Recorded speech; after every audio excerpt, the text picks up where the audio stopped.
Desde tempos imemoriais viveram na terra pessoas grandiosas e magníficas, que não almejavam adquirir fama por meio de feitos inauditos ou de obras poéticas e livros. Mesmo assim, tais espíritos exerceram influência tão poderosa sobre povos e épocas inteiras que todos os conheciam e falavam deles com entusiasmo. Assim, seu nome e a notícia de sua existência correram de boca em boca e não se perderam no fluxo e nas reviravoltas dos tempos. Pois tais pessoas não exerciam influência por obras, discursos ou artes, mas acima de tudo, porque sua vida inteira parecia originada de um grande e único espírito e mostrava-se aos olhos de todos como uma imagem e um exemplo claro e divino. Naquela época distante, que chamamos de Idade Média, nasceu em Assis Giovanni Bernardone, também conhecido como Francisco de Assis. Francisco viveu dificuldades, enfrentou problemas muito mais do que todos vocês podem imaginar. Poucos conhecem a verdadeira história de Francisco. Normalmente a gente acha que ele é uma pessoa bucólica, que conversava com os animais. A vida dele foi muito além disso. E é essa vida, né, essa renovação de amor, essa luz que ele irradiou, que é o seu legado. E a gente vai aqui contar nessa jornada de Francisco esse legado que ele deixou para todos nós.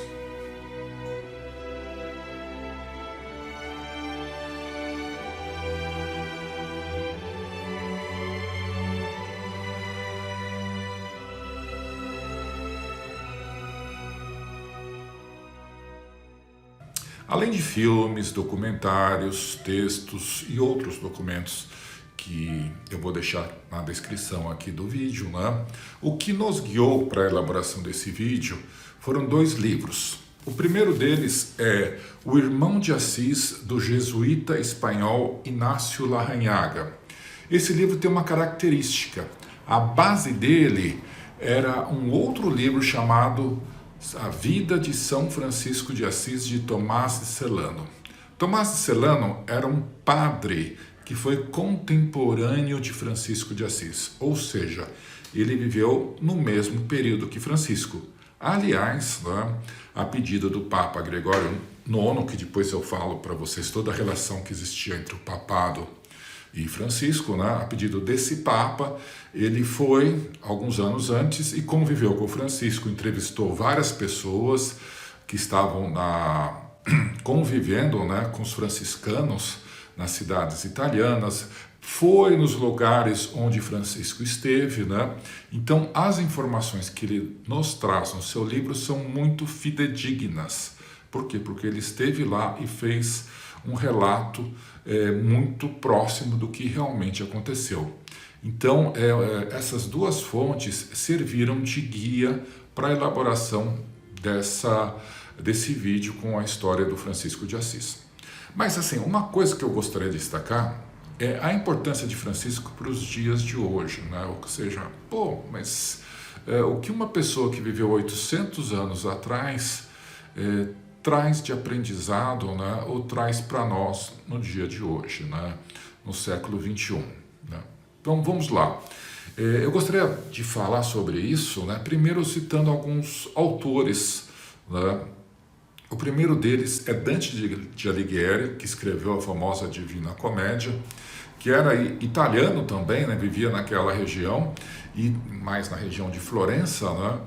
E, além de tudo, ele viveu alguns anos depois que Francisco morreu. Então, ele estava no meio daquela efervescência, né?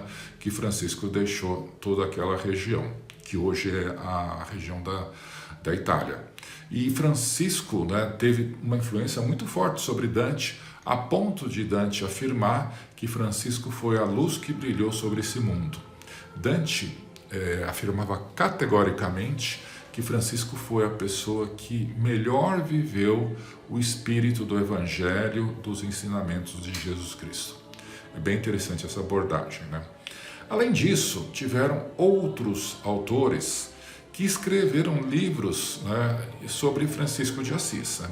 Um deles é o Hermann Hesse, que é um famoso autor alemão que escreveu a vida de São Francisco de Assis.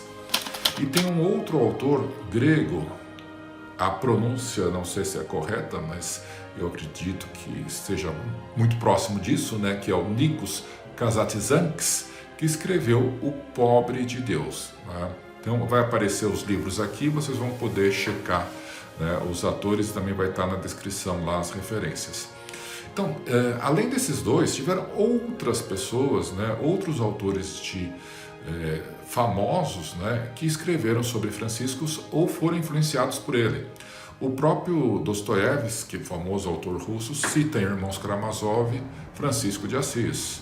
Goethe, né, cita em Fausto Francisco de Assis. Ou seja, tem um fato muito comum entre várias personalidades, é a influência que Francisco deixou, né, a ponto de ter essa influência aí passada em mais de 800 anos.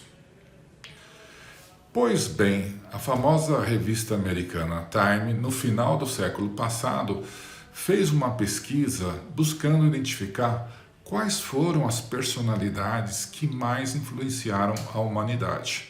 E dentre as várias personalidades que foram escolhidas, né, que foram votadas pelos leitores da revista, Francisco se destacou. Ou seja, né, 800 anos depois da sua morte, né, Francisco continuava vivo, principalmente pela influência que ele tinha para toda a humanidade, né? Isso é um fato bem interessante e que a gente vai discutir bastante aí durante o transcorrer do vídeo. Agora, uma outra questão, né? A gente estava falando que Francisco, eleito pela revista Time, né? Ele é aclamado por vários escritores, e o Papa Francisco, né? O que levou o Papa a ser chamado Papa Francisco? E aí tem uma história bem interessante. Quando o Jorge Bergoglio, né, foi o cardeal argentino que foi eleito Papa, quando ele acabou de ser eleito, ele estava ao lado do brasileiro Dom Odílio Scheller. E Dom Odílio falou para ele, Jorge, lembre-se dos pobres. E nesse momento, segundo as palavras do próprio Papa, ele lembrou de Francisco de Assis. Né? Quando falou lembre-se dos pobres, veio à mente dele Francisco. E aí ele resolveu adotar como nome de Papa Francisco. Mas essa relação, né, ela não é só no nome, né? E tem várias passagens aqui que eu vou mostrar para vocês que são fantásticas, né? Mas uma passagem que eu queria falar é sobre a publicação da encíclica Tutti Fratelli.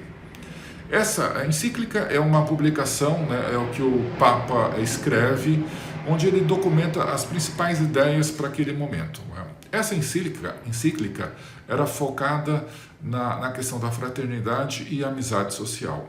E o que é legal é que ele inicia esta encíclica falando justamente do encontro que Francisco teve com o sultão do Egito, Al-Malek. Isso ocorreu em 1219. Então vocês imaginam, 1219, tá? A gente vai contar um pouquinho de história porque é importante contextualizar isso dentro daquele momento, né? Daquele momento histórico, né? Francisco, né, se encontra com o sultão egípcio, né? E eles ficam juntos vários dias e as consequências desse encontro nós temos até hoje. Então eu vou contar detalhes porque é uma história fantástica, eu vou mostrar até trecho de um filme que relata um pouquinho desse encontro, né? E agora, 2019, completou 800 anos desse encontro e todo ano isso é comemorado. Então a influência de Francisco, né, ela transcende todos os limites. E a grande questão, como é que a vida dele, né, propiciou isso? Né? O que ele fez de diferente, o que ele viveu que propiciou, que influenciasse tanto a humanidade? Talvez a gente descubra alguma coisa, pelo menos conhecendo a história dele. Então vamos lá, vamos conhecer um pouquinho mais a história, a jornada do Francisco.